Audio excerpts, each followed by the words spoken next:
Hello everyone, welcome back to my channel for a brand new mystery with Molly, and in today's video we're going to be talking about the case of Lori hacking. And this video is once again very kindly sponsored by Now TV. If you haven't seen the first two I worked with Now TV on, I will link them in the little iCard in the corner. Now TV is a really great streaming service that we have here in the UK, and they have recently launched their brand new Sky crime channel, which is just amazing. I have been pretty much binging everything on the Sky crime channel, I'm not gonna lie. There is a whole different range of premium content available to watch on Sky Crime, loads of different documentaries, including the documentary series that we're going to be talking about in today's video called A Lie to Die For. A Lie to Die For is, like I said, a documentary series made by Oxygen, and the whole A Lie to Die For series is available to watch on Sky Crime right now. There are 13 episodes in the series so far, and each episode is about a different case where an individual has resorted to murder to prevent others from exposing their lies, hence why it's called A Lie to Die For. And the first episode in the A Lie to Die For series is about the Lori hacking case, which is the case that we're going to be talking about today. And I hadn't actually heard or ever come across this case until Now TV asked me to cover it, but let me tell you, it is a crazy one. The documentary is available to stream right now on the Sky Crime channel, which you can access through Now TV's Entertainment Pass, which costs just £8.99 a month. But Now TV are currently offering a 7-day free trial if you use the link in the description box of this video, so go to the link. I highly recommend that you check out the A Lie to Die For series and just everything else on the Sky Crime channel. But yeah, like I said, today we're going to be talking about the case of Lori hacking. Quickly before I get into the case, I just want to clarify that my intent with these videos is never to offend or upset anyone that may have been involved with the case. All the information I have found on this case is just from multiple different sources online, so I do apologise if anything is incorrect, or if you think that I'm missing something out that's really important to the case, feel free to let me know in the comments. And having said all of that, let's just get into this case. So this is Lori hacking. She was a 27-year-old woman born on the 31st of December 1976 from Salt Lake City in Utah in the US. From what I can gather from information online, Lori had a pretty happy childhood. She was actually adopted by a couple called Velma and Harold Sauls, who actually got a divorce in 1987 when Lori was around 11 years old. And Lori also had an older brother called Paul. After her parents divorced, Lori actually relocated to the city of Orem in Utah, I'm sorry if I'm not pronouncing that right, with her mother Velma. Lori was described by her family as a very determined and outgoing and organized person. She knew what she wanted from life, and she pretty much had her whole life planned out. When Lori was in high school, she met a boy named Mark Hacking, and these two, Lori and Mark, instantly hit it off and they soon became a couple. They were literally the definition of high school sweethearts. Everyone that knew them just said that they were a great couple, and Lori's mother Velma said that she really approved of Mark. She got along with him really well, and even when Lori and Mark were just in high school, she could see them being together for the rest of their lives. And then on August the 7th, 1999, when Lori was 21 years old, her and Mark actually got married. And 5 years into their marriage in 2004, they found out that Lori was actually pregnant, and everyone said that they were just so over the moon about this. At the time of this case taking place, Lori and Mark were still living in Salt Lake City together. They were living in an apartment. However, they were due to be moving to North Carolina because Mark was just about to start attending university there. He was going to medical school to study oncology. And so at the time, because Mark was just about to start his studies at university, Lori was the only one out of the two who actually had a job. But everything just seemed perfect for the couple. They were pregnant together, they were just about to move to North Carolina, they were creating the life that they had always wanted. However, that would all change on the 19th of July 2004 when Mark Hacking rang 911 at 10:49 a.m.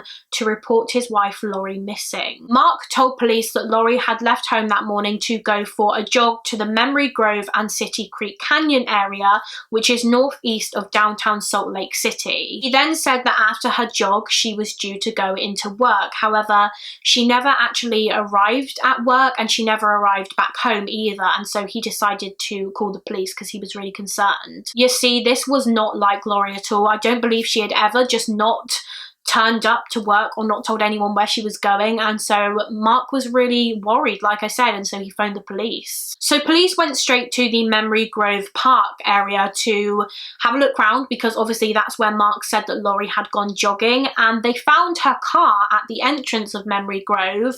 However, there was absolutely no sign of Lori. So it appeared as though Lori had arrived at her destination for a jog that morning, and then something happened to her after that. Immediately, this case was taken very seriously by police because, like I mentioned before, this was not like Lori. She was not the type of person just to, well, either run away or just not tell anyone where she was going, especially since around the time of her disappearance, she was or seemed so happy. Her and Mark were pregnant, they were just about to move. There was literally no reason why she would have just run away. And so because of that, this case was treated as a possible abduction right from day one. However, even though her car was found at the entrance of Memory Grove where Mark said she had gone for a jog that morning, there was nothing else that could have indicated where Lori was or what happened to her. There was no visible sign of like a trauma or a struggle or anything. And because this was so out of the ordinary for Lori, this case quickly received a lot of media attention, and the same day as Lori's disappearance, Mark was interviewed by the media. In Mark's interview, which is shown in the documentary, you can see that Mark is very, very visibly upset when he is describing his wife's disappearance. He was crying, and he was also pleading to the public to come and join the search party that they were having to look for Lori. He really seemed determined to find Lori and bring her home safe and well. And people really felt sorry for Mark and Lori. This was a woman who was around 1 to 2 months pregnant, I believe, when she vanished, and therefore so many people volunteered to help search for her. So that same afternoon, the detectives investigating Lori's disappearance asked Mark Hacking if they could go to his apartment that he obviously lived in with Lori, so that they could collect some pictures of Lori that they could release to the media. And Mark, of course, wanting to do as much as he could to help with the investigation, agreed, and he took these detectives to his apartment.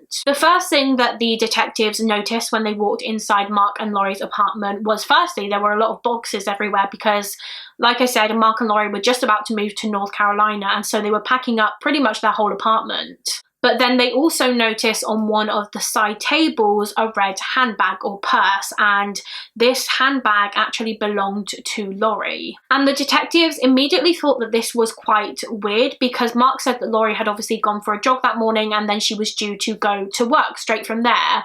So it's a little bit odd that she didn't take her handbag. Like, for most women, your handbag goes with you pretty much everywhere. So it seems really strange, like I said, that she just left it in the apartment that morning. Another thing that the detectives noticed was a big bunch of flowers on the table, and Mark said that he had recently brought these flowers for Lori. Now, oftentimes when men buy their partners flowers, it's for either one of two reasons. The first reason is that he just saw these flowers in a shop and he immediately thought of his partner, and so he decides to buy them for him or her. But often the second reason is that the couple had an argument, maybe the man said something wrong, and so to make up for it or say sorry, he will buy his partner flowers. And so when the detectives saw this big, fresh bunch of flowers on the side, they began wondering whether this was the case. Did Lori and Mark very recently have an argument, and so that's why he brought her flowers? And if they did have an argument and all of a sudden Lori is missing,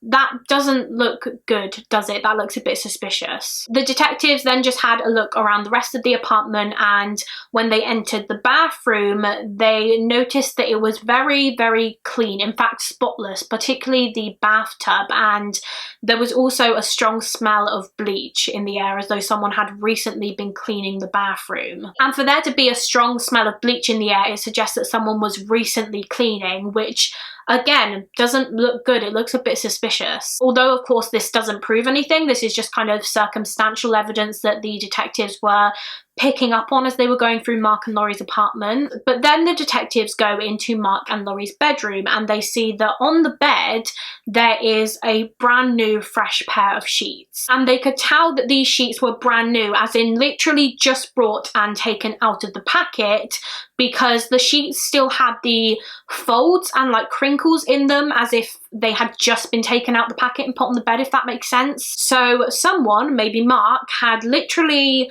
just brought these sheets, taken them out the packet and put them straight on the bed. Like, it didn't even look like the bed had been slept in, meaning that it's likely that he changed the sheets that day, the day of his wife's disappearance. So the detectives just kind of carry on looking around Laurie and Mark's room, and they look in Laurie's jewelry box, and inside her jewelry box is her wedding ring, which again is very strange. Why would Laurie take off her wedding ring just to go running?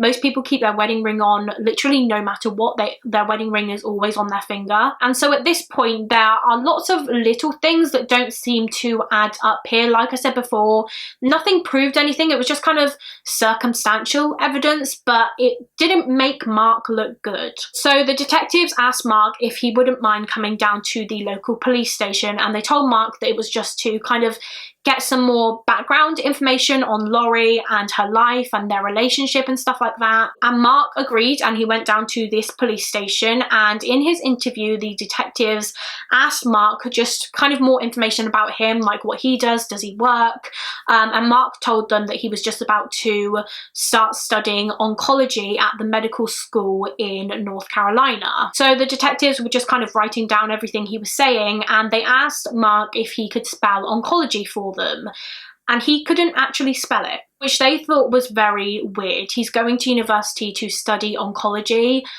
but he can't actually spell the word. Also, whilst Mark was at the police station, he was apparently crying, and the detectives said that they could just tell that Mark was fake crying, and they could tell this because he was producing tears. However, his nose was dry, and most of the time when you are genuinely crying, your nose runs. Often when people are fake crying, they're producing tears, but their nose isn't running, and that's kind of when you can tell that it's not real tears.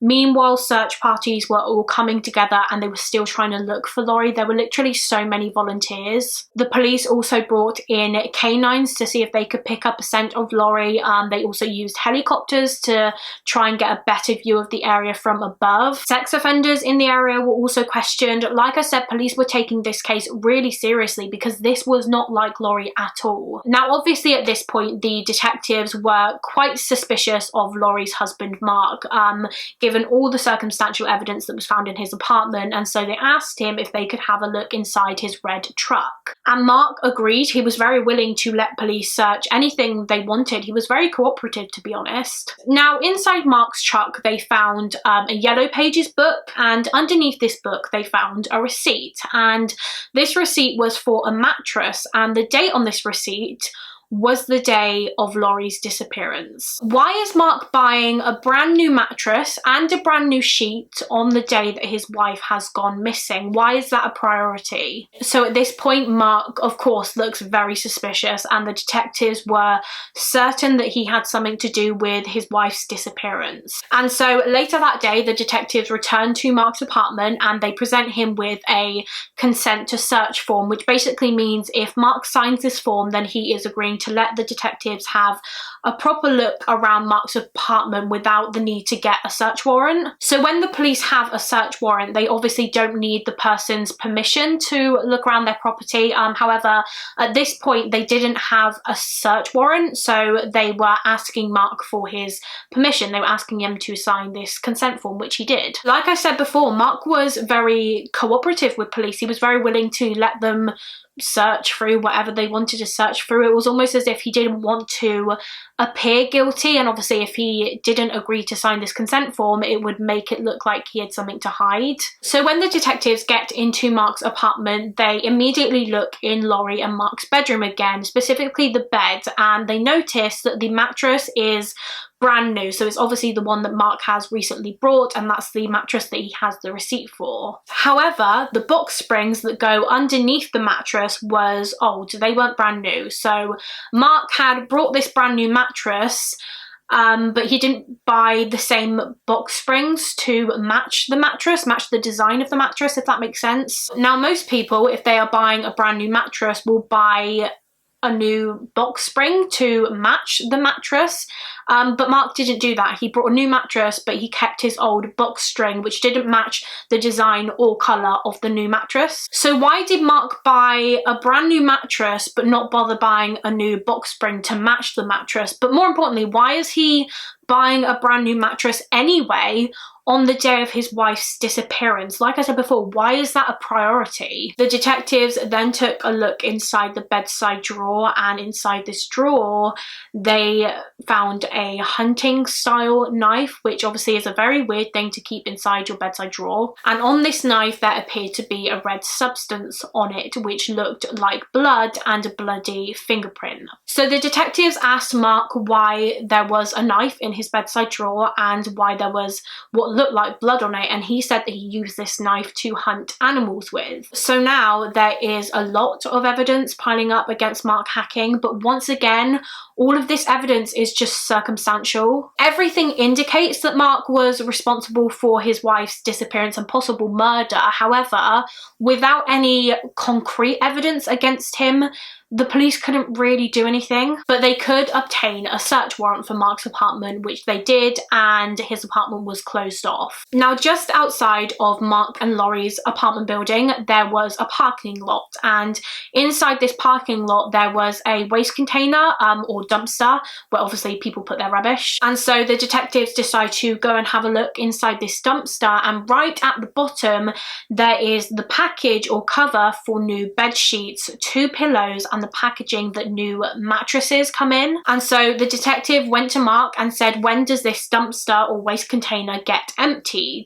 And Mark responds saying that this grid gets emptied every Monday morning, which the detectives found really strange. Normally a person only knows when their garbage day is, not when the entire grid gets emptied. And so the detectives had a really bad feeling that maybe Mark killed his wife Lori and then dumped her body, literally threw her body in the garbage. So one of the main detectives investigating this case, Detective Kelly Kent, went to her sergeant, and she basically told him her theory that Mark Hacking killed his wife and then disposed of her body in the dumpster. And obviously, where does the rubbish from the dumpsters go?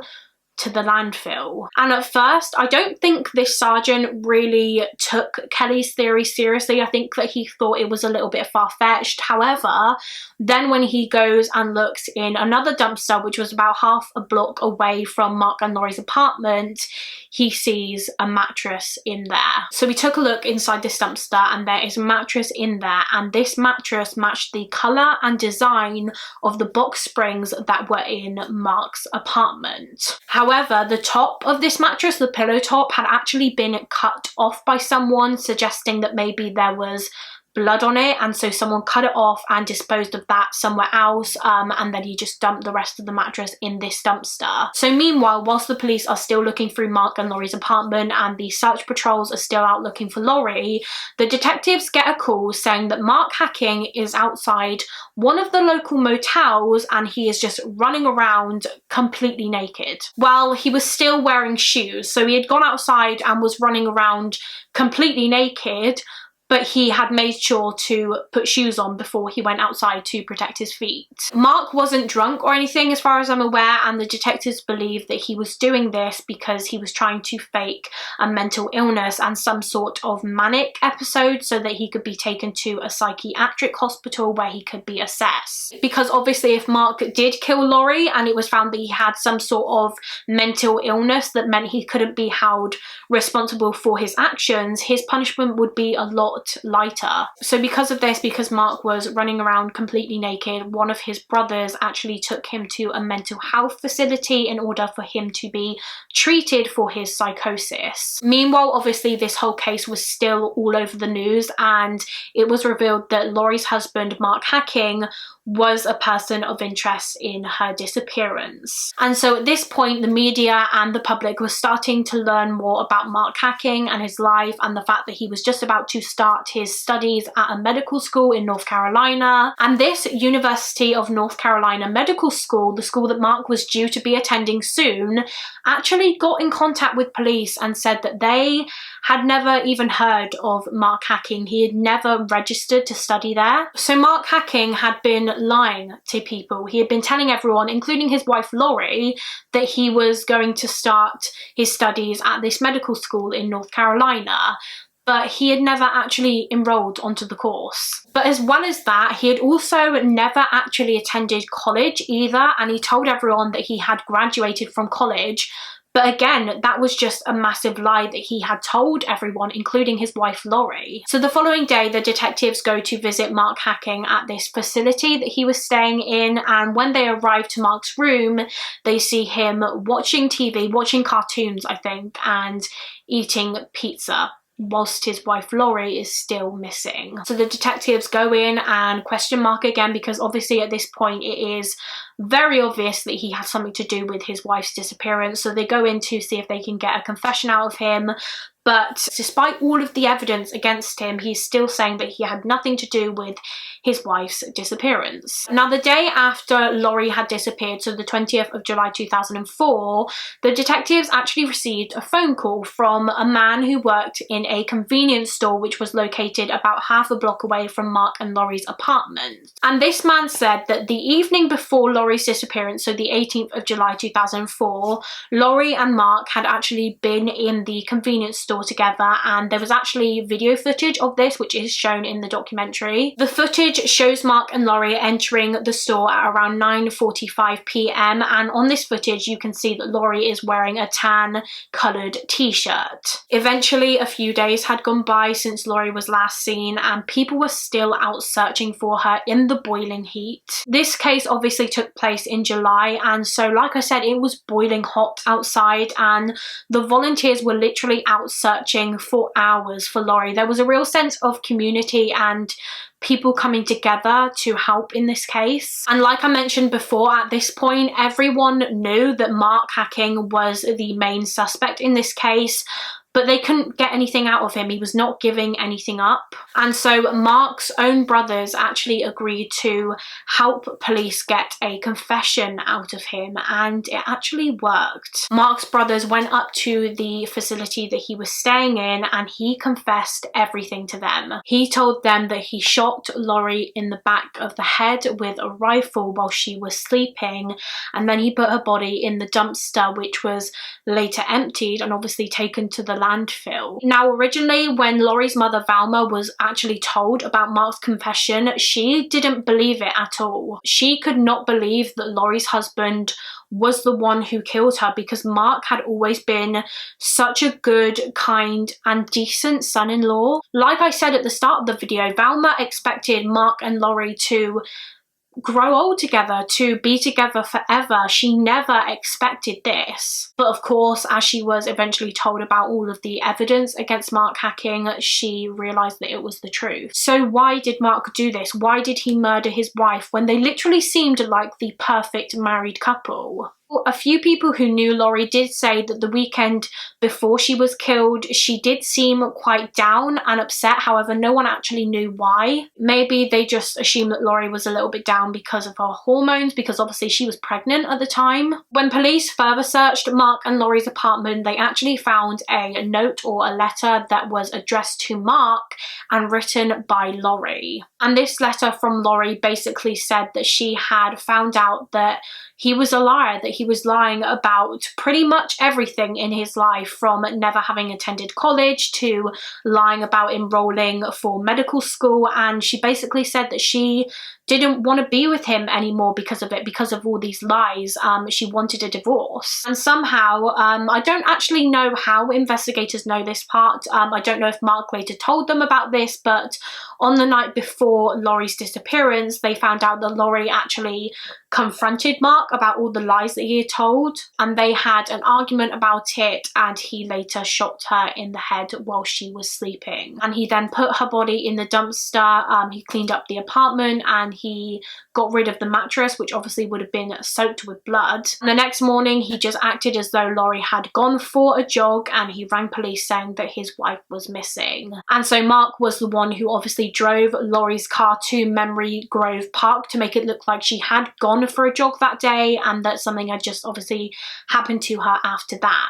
So now that police had this confession from Mark, they obviously just needed to find Lori's body, which they believed was at the landfill. But obviously landfills are big places, and this was going to be really difficult to search for a body because, of course, in normal circumstances, a dead body would be somewhat easy to find because you would be able to smell it. But at a landfill, obviously everything smells. It's literally a massive rubbish tip, and so the police brought in cadaver dogs who are obviously specially trained in picking up the scent of a dead body. Now, like I said, this was a big area. They were literally searching this landfill for months and nothing was found. However, then after a few months of searching, on October the 1st, 2004, the police discovered what they believed were human remains at the landfill. They found a jawbone that obviously had teeth in it, and these teeth were later found to match dental work that Lori Hacking had. Also, the clothing that was found with this body was the exact same clothing that Lori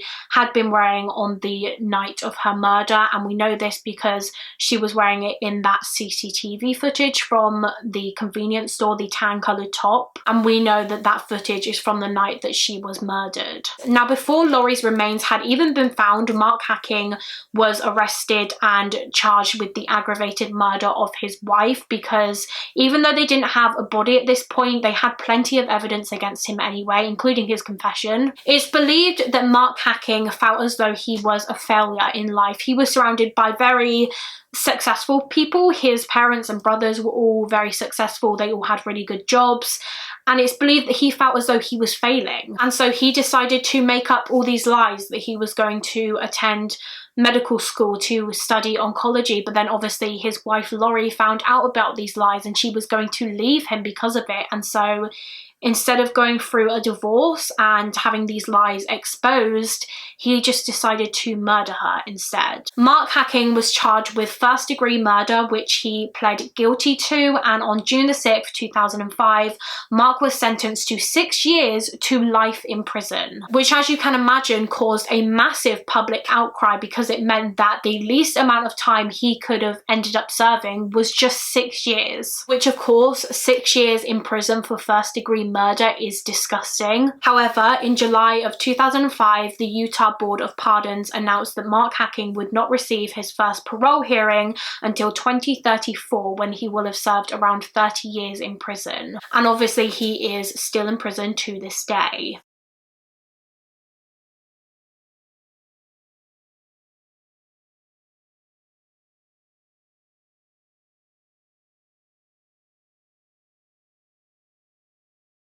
Mark Hacking does actually occasionally write to Lori's mother, Valma, from prison, and in these letters to Valma, he is very apologetic and he expresses how bad he feels about what he did. But yeah, that is pretty much it for this case. Like I said, Mark Hacking is still in prison to this day. He is eligible for parole in 2034. Yeah, that is the case of Lori Hacking. A really, really sad case. Like I said at the start of this video, I had never even heard or come across this case before Now TV asked me to cover it. And I just think it's such a sad one. Like, Lori had so much to live for, so much to pursue in her life, and that was just taken away from her. A huge thank you once again to Now TV for working with me on this video.